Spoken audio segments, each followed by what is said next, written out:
안녕하세요. 치과위생사 체리엄마입니다. 요즘 치아를 뽑고 나면 임플란트 많이 하시죠? 임플란트도 잘 알아야 잘 선택할 수 있는 법. 오늘은 임플란트가 왜 최선의 치료인지, 하지만 어쩔 수 없는 그 한계는 무엇인지 자세히 알려드릴게요. 그 전에 먼저 구독, 좋아요부터 누르고 시작할까요? 오늘은 임플란트 특집 제1탄! 임플란트 아는 만큼 잘 선택한다. 임플란트 종류도 너무 많고 가격도 천차만별이라 어떤 임플란트, 어떤 치과를 선택해야 할지 정말 고민되실 거예요. 하지만 그 많은 광고 속에서도 결코 알려주지 않았던 임플란트에 대한 객관적인 정보와 명확한 한계점까지 오늘 자세히 알려드릴게요.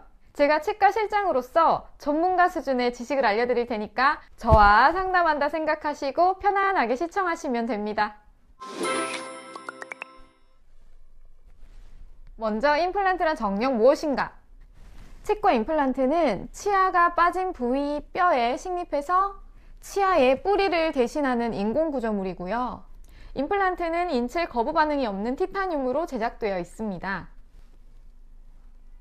치아를 상실한 부위에 약 10mm 정도 길이의 임플란트를 식립합니다.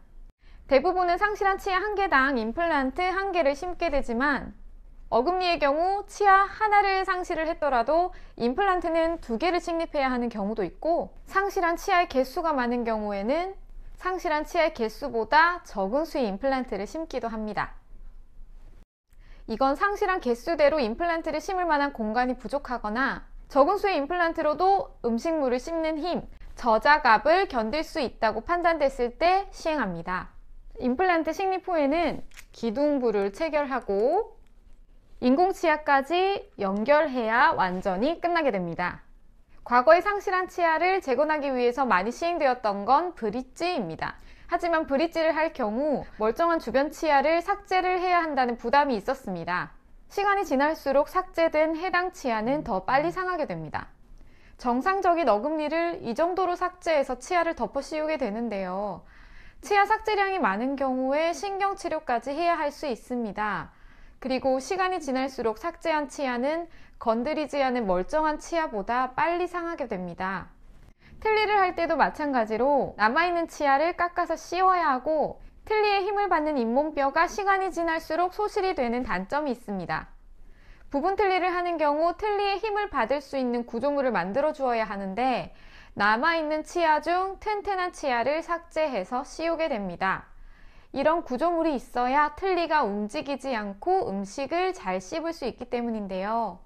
틀니에 힘을 받게 되는 지레치들은 원래 받아야 할 힘보다 훨씬 더 많은 힘을 견뎌야 하기 때문에 치아 수명이 짧아집니다.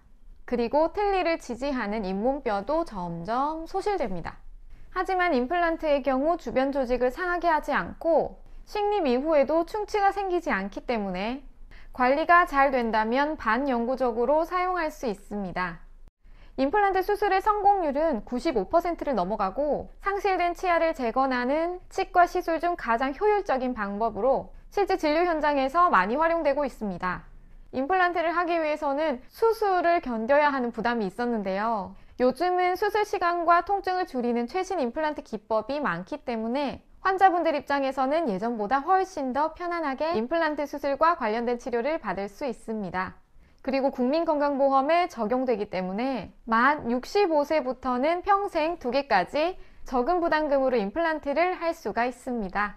임플란트 가격이 평균 100에서 150만 원인데 반해서 보험 임플란트는 자기 부담금 40만 원 전후로 매우 저렴합니다. 저렇게 비용 차이가 많이 나면 안 좋은 임플란트를 심는 거 아닌가? 걱정하는 분들도 있을 텐데, 대부분의 치과에서는 보험 임플란트, 비보험 임플란트의 종류 차이를 두지 않습니다. 걱정되신다면 보험 임플란트를 하실 때 어떤 임플란트인지 확인하시는 게 좋겠네요. 임플란트의 안정성에 대해서는 더 이상 의문을 가질 필요가 없는 것이, 국민건강보험에 적용되었다는 것만으로도 임플란트는 매우 안정적이고 효율적인 치료 방법이라는 게 입증이 된 겁니다. 제가 임플란트의 장점에 대해 말씀드렸는데요. 그럼 임플란트는 만능이냐?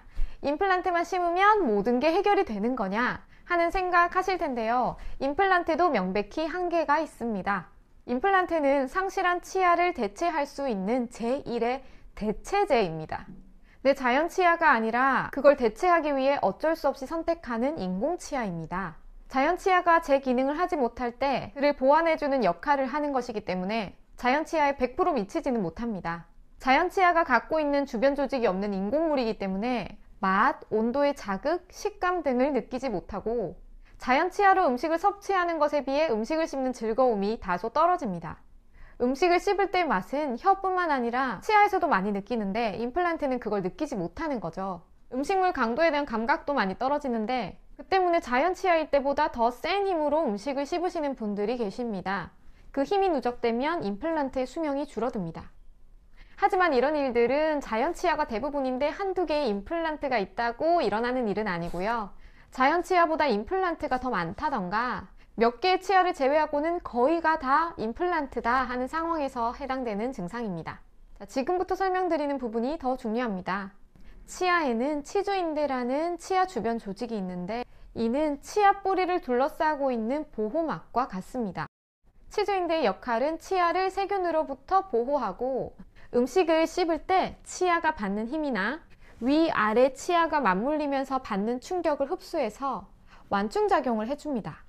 하지만 임플란트는 치주인대가 없기 때문에 음식을 씹는 저자갑이 임플란트에 그대로 전달되고 자연 치아보다도 약해서 임플란트에 파절이 일어날 수도 있고 세균의 공격이 취약하기 때문에 치주염이 걸리기 쉽습니다. 자연 치아와는 구조적으로 완전히 다르기 때문에 일반적인 칫솔질만으로는 건강하게 유지할 수가 없고 유지관리에도 각별히 신경 쓰셔야 합니다. 임플란트에도 이러한 한계점이 있습니다.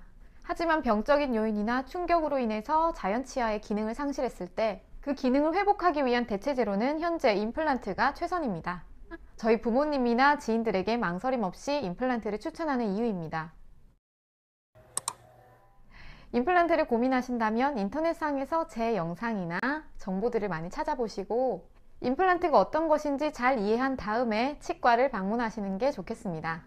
내가 잘 알아야 이런저런 이야기에 휘둘리지 않고 잘 선택할 수 있겠죠. 임플란트를 고민하시는 분들에게 제 영상도 많은 도움이 되셨길 바랍니다. 다음 영상에는 현재 치과에서 많이 시술되고 있는 최신 임플란트에 대해서 자세히 소개해 드리겠습니다. 좋아요, 구독 잊지 마시고 우리는 다음 영상에서 또 봐요.